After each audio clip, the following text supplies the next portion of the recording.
Alright, guys, welcome to the last video for this chapter, wherein we are going to talk about the MLRO. I just discussed about this in the previous videos. So, Money Laundering Reporting Officer. Now, this is the main guy, the main police officer whom everybody is going to report. Okay, so this is a person who, if I have a suspicious, if I have a doubt, I am going to go to this person, and then this person is going to analyze, do everything, and then he or she is going to see if yes, it is a problem, or no, it is just a suspicious, right? So, who is the MLRO? A senior experienced employee responsible for managing all AML compliance within the organization. And mind you, guys, every big organization, especially if it is listed entity, all the organizations have at least one MLRO within them. Okay, to whom this person is majorly an independent party, to whom anybody can report their suspicions if they have so let's suppose if you're working in Reliance company and they have a person which is known as MLRO, and you, let's suppose you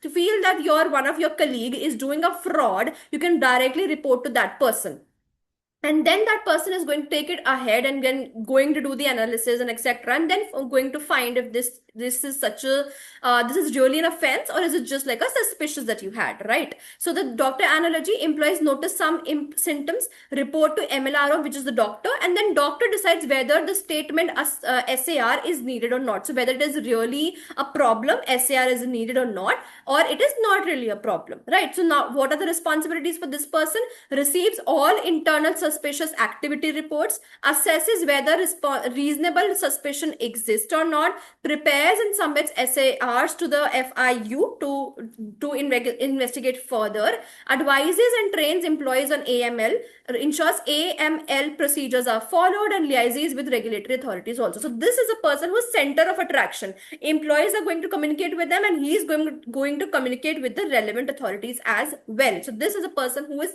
centrally responsible for everything. Okay, so MLRO responsible reporting hierarchy: employee alert, identify and flag suspicious activity, so employee is going to come, then internal report, submit findings to MLRO promptly. So they are going to report, and then they're going to submit a report that this is what we feel right now, what is going. Then the MLRO is going to review, assess with evidences, professional judgments, etc. And then if he feels that yes, there is a potential offense happening over here, then they are going to submit a SAR, which is going to be submitted to FIU if there is suspicion arises, and if it is confirmed, basically, right? So employee never reports. This is very, very crucial, guys, very important from exam perspective. Please note it down somewhere, that employees never report directly to FIU, always via MLRO first. So as I said, this is a person who is centrally responsible. Employees are going to come to him, and then he is going to go to the further parties. The employees cannot directly go to FIU. Okay,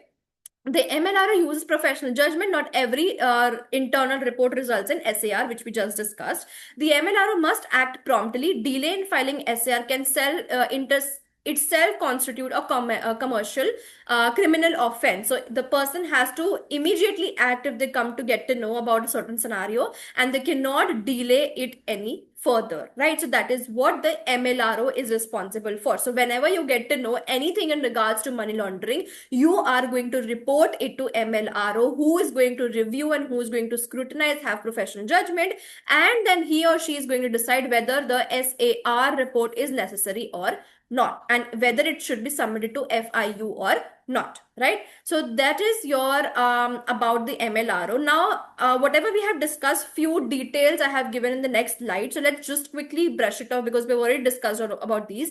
SAR, we already know, suspicious activity reports, which will be curated by MLRO. A formal report submitted when there are reasonable grounds to suspect money laundering or terrorist funding. SAR does not mean the client is guilty. It alerts the authority to investigate. Abhi tak we cannot conclude that the employee or the client is guilty. We are just, unsure whether why this is happening. Then we can question him, and then the person can go away if everything is okay, right? What does the document include? Client name, address, date of birth, nationality, bank account details, description of suspicious activity, date, amounts, counterparties, source, destination of funds, etc. So basically all the information regarding the suspicious that we have, that is done in your SAR. right? So you do not need to prove to file a SAR. Reasonable suspicion is only threshold required by law. So even if you don't have any proof, you can still file SAR because it is just for suspicion. If you don't, if the suspicion is okay and they review and etc., everything is okay, they can just say that the client is not guilty, right? So even if you just have a suspicion, you can still file an SAR, but this SAR is going to be filed by MLRO only. It is not going to be filed by any specific employees. Okay. Then we have tipping off. I just explained to you what is tipping off means: informing a client or any other person that a SAR has been filed or that an investigation is underway. It is a criminal offense. Just informing them that, hey, listen, be alert that you are probably going to get caught. Right? We have reported you to the authorities. Expect a phone call soon. So this is not allowed. Our firm performs identity verification for all the clients as part of the standard AMLA procedure. So this is what is allowed. You can just do a standard procedures, but you cannot say to them that you are going to get scrutinized because of certain issues. So why is it is dangerous? Criminals may destroy evidences, funds may be transferred, suspects may flee, witnesses may be influenced or intimidated. This is what we discussed previously as well. Then we have the full ecosystem which we have curated for the AML program. Let's have a look at that because this is true for every company. Okay, so AML program is a full set of policies, procedures, controls, systems that prevent an organization from being exploited for money laundering. So basically all the preventive measures that we take, in order to avoid in order to have any kind of money laundering situations happening. All right, think of it as that like a multi-layered security system, not a single lock. So you have multiple different things over here. So you first have customer due diligence, which is KYC, so that you know your client really well. Then you have staff training to tell them that, okay, if something is coming up, you are trained accordingly. You know how to handle such situations, see if something is suspicious, etc. Then you have your own internal controls also. We have learned this in our AA syllabus. What are internal controls? Segregation of duties, limits, transaction monitoring, report keeping, all of these record keeping. So these are internal controls that we put in place in order to mitigate any kinds of problems that can arise because of the money laundering procedures. Then we report it to MLRO and reporting, so internal escalations, SAR filing, FIU-ization, etc. So that is the next step that we do. And finally, an independent review is going to happen even for the MLRO and all the procedures that we have taken in place to make sure everything is okay or not, because ultimately this MLRO is also the employee of the organization. So probably this person, although we said that this person has to be independent, but what if it is not? So we are going to have another independent review, just like if you remember your EQR in terms of ethics, engagement quality reviewer. Similarly, this engagement person is going to come who is independent, who is going to review everything being done by the organization. So tone on the top, good versus bad. CEO says, we would rather lose a client than break AML laws. Compliance comes first, employee follows the suit. Absolutely correct. But don't ask too many questions, bring in clients, KYC checks, risk escalates rapidly. So we don't care about the KYC of the companies, but we want revenue. So that is a wrong thing that we have, right? So this is again some things that we do to ensure proper AML is happening in the organization, right? Then we have record keeping, staff training, resignation, etc. So we keep the records for 5 years as we have just studied, right? So customer identification records, transaction records, AML records, all of these records have to be kept for a period of 5 years at least, right? And then we are going to train the employees also for the same thing. So that is again the same thing over here. Then we have the professional accountants AML responsibilities, and what are all the responsibilities. So you're going to perform the CDD and KYC, which we just said. You're going to report any suspicious activity very, very promptly as soon as you get to know about it. You're going to maintain the records for at least 5 years of period. You're going to apply professional skepticism so that you always have a questioning mind and you're not trusting anybody, right? Then you're maintaining the confidentiality of the investigation. If there's some kind of investigation happening, you're maintaining the confidentiality of that investigation as well, and you are keeping the AML knowledge current. So you're constantly updating yourself with any kinds of new information that is coming into the picture, into the market, keeping yourself updated regarding the same, and also your employees updated regarding the same.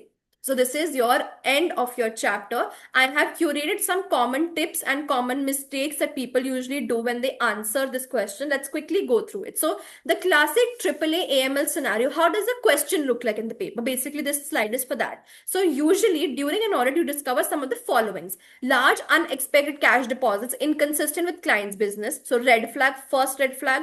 Multiple offshore companies with no clear commercial purpose. Fake or inflated invoices, again a problem. Directors refusing to explain the source of funds, again a problem. Customers with complex ownership structures, again a problem. So they can, in the question, in the exam, they can give you a case study which includes any of these or all of these, right? So these are red flags. So how to approach? Identify the AML risk, which stage, which offense, so which stage it is. Is it layering? Is it placement? Is it integration? What stage it is it? Which offense it is? So what offense are we talking about? Is it tipping off? Is it something else? Is it money laundering? What is it, right? State the accountant specific obligation. So report or या फिर EDD होना चाहिए or CDDs should be there, etc. So what exactly are we supposed to do? Explain the consequences. What exactly is going to happen? What is the risk because of it? And then you recommend the specific procedures. That what exactly are we supposed to do? We are going to report to MLRO. MLRO is going to have a SAR. Then we're going to have record keeping. We're going to have EDD or CDD or KYC, whatever. So all of these things we have to write in our answers. Now, these are common exam mistakes that I have listed them down. The first mistake is thinking proof is needed before reporting. Wrong. Reasonable suspicion is threshold. So you don't need proof before you file SAR. Even if you have a reasonable suspicion, it is okay to file a SAR. So that's the first mistake that people get confused in. So you don't have to get confused. Second thing is confusing tax avoidance, which is legal. Tax avoidance is okay. Tax evasion is not. This concept was taught in like junior classes. I hope you know the difference between these two. Third mistake is reporting directly to FIU. No, you have to report to MLRO first and then you have to report to FIU then. Next is assuming accountants can claim legal privilege. No, they cannot. Only lawyers may have limited permissions for the legal privilege that they can have, right? So with this, we are done with our chapter number 2. This is a summary that I have curated for you for a better understanding. You can have a look at this summary. This slide will also be available to you, so don't worry about the same thing. Please let me know, guys, in case you have any doubts, any questions in this entire chapter. We are soon going to start with our practice also, so see you there.